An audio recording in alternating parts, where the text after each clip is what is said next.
Okay, good morning, class. Alright, before we will start our discussion or our class, may I call Mabanto to lead the prayer? Okay, in the name of the Father, the Son, the Holy Spirit. Amen. So, since we are all done to our prayer, let's have an attendance first. Okay. Abu-Abu, Vitor, all right. All of you got the perfect attendance. So, before we proceed to our Energizer, it's all stand to our Energizer song. Our action song or motivation is tone of if you're happy and you know it. But the lyrics is all about the digestive system. So verse 1 is when we talk, if I say clap your hands, clap. Then stamp your feet. Ang verse 2, stamp ni mo ang feet. Kaduha. Unya mo ingon og say hooray, hooray. Okay, are you ready, class? Alright, since you are all ready, let's sing. So verse 1, if you show your foot up in your mouth, clap your hands. Clap, right? There. If you show your foot up in your mouth, clap your hands. Your teeth are working hard for you, making food and milk you go. If you show your foot up in your mouth, clap your hands. And verse 2, down the slippery slide it goes, stamp your feet, stamp. Down the slippery slide it goes, stamp your feet. The esophagus help it slide, so you can put that quite alright. Down the slippery slide it goes, stamp your feet. Then verse 3, in your tummy mix it round, shout hooray, hooray. In your tummy mix it round, shout hooray. Baking food down just right, in your tummy mix it's round, shout hooray. Okay, nasabtan ra class? Alright, so everybody, let's have an energizer. Okay, thank you. Since na-energize naman ang tanan, usa mo mang lingkod, palihog ko, punit sa mga sagbot nga nasa inyuhang ubos sa lingkuranan. Dayon, straight ang inyuhang line before ta mag-start. Okay, before we will start our topic, so today we will discuss about the functions of the different parts of human digestive system. Before that, I have an objective here.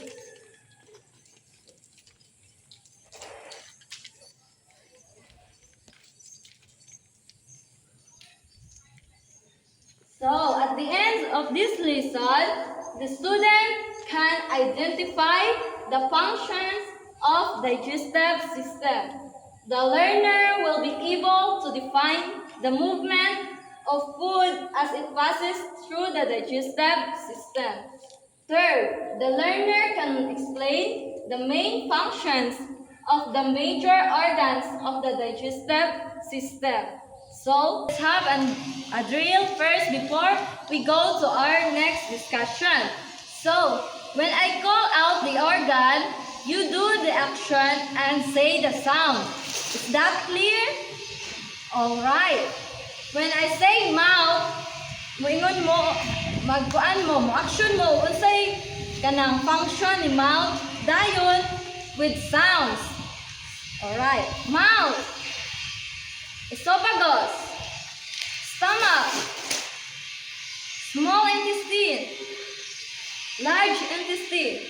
Alright, so before we proceed to our next topic, let's have to recall first our last discussion.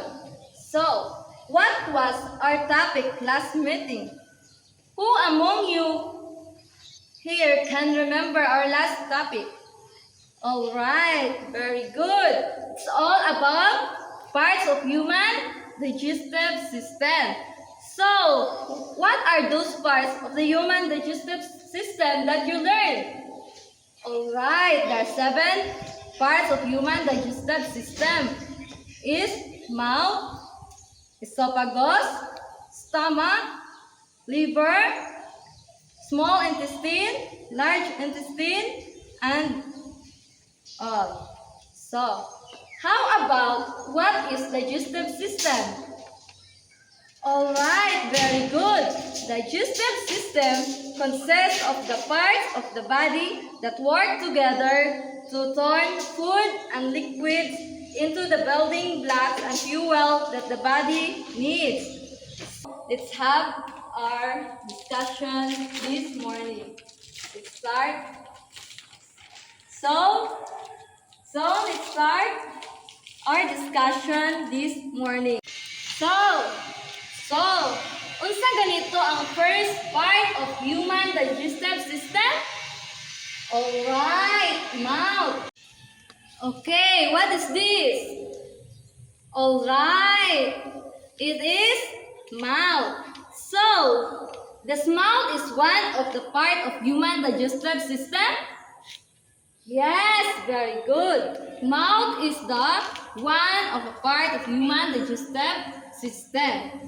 Do you have an idea what is the main function of the mouth? Alright, since you don't have any idea, you should listen carefully to our discussion so that you can get another knowledge or another learning. This process starts in your mouth when you chew.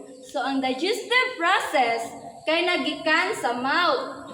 Ang mouth, ay di ba, og mukaog ka og saging, for example, you eat banana. Asa man maguna ka muhungit? Sa lubot ba or sa baba?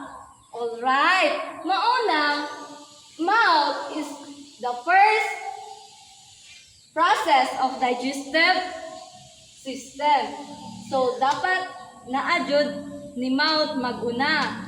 Kay, imong nig-usap nimo sa imong pagkaon, nig-usap nimo sa saging. Ang saging, mo na po na gitawag og natay second part of digestive system is esophagus. So, the function of esophagus, ang imong kinaon nga gikan sa mouth, mo agi ni esophagus. Na si mouth are, nagkaon kag saging. Muagi siya ni esophagus. Dayon, mga esophagus is to allow for the passage of material from the mouth.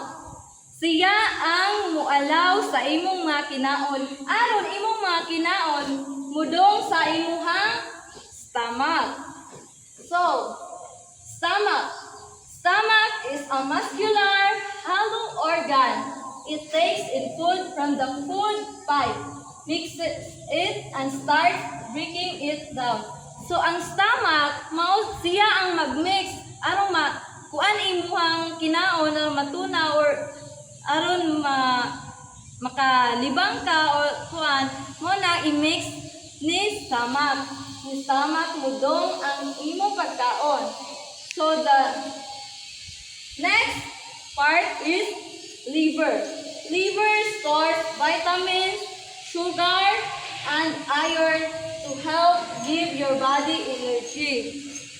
Kanang tungod ni liver, mo nang naatay body energy, mo nang natay energy sa atong lawas. Kay ang si liver di ay siya ang tig-store sa vitamins, sugar, and iron. So the next is gallbladder. Gallbladder stores and concentrates bile from the liver. Next is small intestine. Small intestine, food mixes with the digestive juices from your intestine, liver, and pancreas. So, the next is large intestine is the next. Ang large intestine, your large intestine turns waste products into stool. It pushes the stool into your rectum. So, ang imong mga kinaon, mahimo na siyang tae. Dayon si large intestine, siya ang mag-push. Iyang itod imuhang tae padong sa rectum.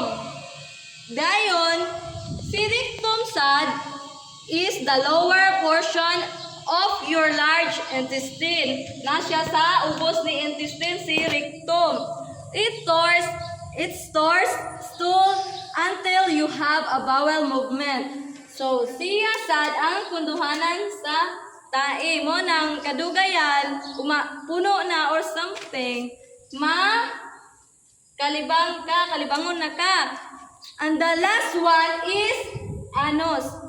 Do you have any idea what is the function of anus? Alright, since you don't have any idea, ang awasanan sa imong tae. Muna makalibang ka kay tungod ni anus, dili siya magikan imong tae. Padong muna mulugwa. So, what have you learned today? Do you have any questions or discussion? Unsa man inyong nasabtan? Unsa man inyong nalibugan? Alright, since wala, I have an question.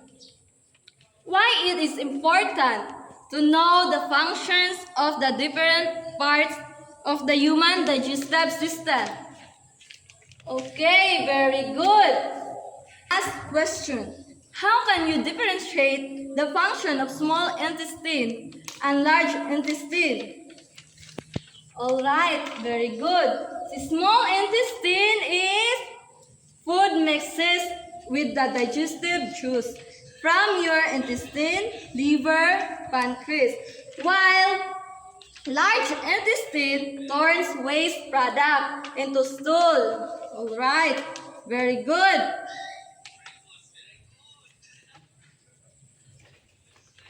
Alright, very good class. You really listen to me well. So, let's have now an activity group. I group you into two and we will have an organ roles activity. So, direction. We're doing organ roles to learn about the digestive system. In group of two, you will get organ cards. Like example, mouth, stomach, and etc. Match each organ to its function. I'll show an example, then you will work in group. Like this. Itahay, si stomach. Iyang meaning is a muscular hollow organ. So, imuha siyang itapad. Si stomach, imuhang itapad ni muscular hollow organ. Nasabtan, class? Alright. Since you understand my instruction, I will give you 10 minutes to do the activity. Okay, time's up. Pass your activity. Since we are all done to our activity, our discussions, let's have an activity, individual activity that proves if you really understand our discussion. Okay, get 1/2 sheet of paper and answer the activity. Write only the letter and words to the correct answer. Time's up. Let's check your activity. Everybody read. Read and understand the questions carefully and choose the correct answer. Number 1. Which of the following is the first organ that food passes through in the digestive system? Unsa man? Stomach, mouth, small intestine, large intestine. Alright, mouth. Number 2. Which of the following organs releases enzymes that help break down food in the small intestine? A. Liver and pancreas. B. Large intestine. C. Stomach. D. Esophagus. Letter A. Number 3. What is the next to the salivary glands? A. Mouth. B. Anus. C. Appendix. D. Esophagus. Alright, letter D. What is the role of the rectum in the digestive process? A. To digest fiber. Mag-digest ba fiber si rectum? Alright. B. To absorb remaining nutrient. C. To provide bile. D. To store stool. Alright, very good. The correct answer is letter D. To store stool. Last number. Where is water primarily absorbed back into the body? A. Liver. B. Stomach. C. Large intestine. D. Small intestine. Alright. The correct answer is large intestine. Okay. Who got the perfect score? Alright, very good. All of you got the perfect score. Since all of you got the perfect score, I will give you a good job applause. Nga ni siya. G-O-O-D-G-O-B, good job, good job. G-O-O-D-G-O-B, good job, good job. Okay, everybody stand. Alright, thank you. Alright, since we're done, for your assignment, please write your assignment on your assignment notebook and pass this on next meeting. Read the direction carefully before you do your assignment. Alright, everybody stand for our closing prayer. In the name of the Father, the Son, the Holy Spirit. Amen.